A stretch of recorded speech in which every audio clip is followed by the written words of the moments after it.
با سلام خدمت تمام عزیزان. حقیقتش امروز هم آمدیم کنار آب، جاتان خالی، یک مقدار سیب زمینی، دودی، آتیشی، یک چای دودی هم کنارش.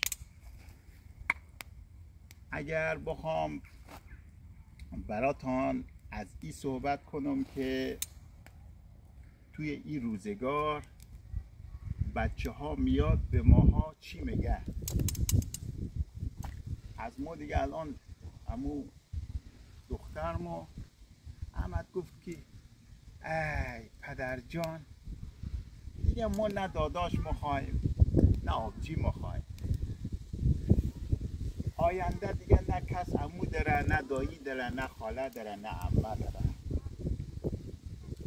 همین جریان تک پسری و دو فرزندی و اینا.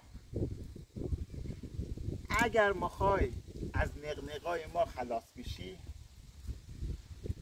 حقیقتش یک گوشی هوشمند با یک اینترنت پرسرعت برای ما بگیر، دیگه ما دست از سر کچل تو ور میداره. اگه خودتان رفتین سر کار، خاطرتان جمع بشه. اگر رفتین رو کار، بازم خاطرتان جمع باشه. ما همونجا مشغولیم با همون گوشی و اینترنت. ایه زندگی مدرن امروزی. گوشی بره او بچه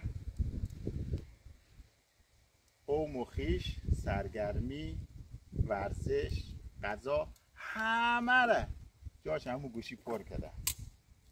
این واقعیتیه، گرچه که حرفای تلخیه اما واقعیته. الان میبینی بچه کوچیک گوشی دستشه، سرگرم همو.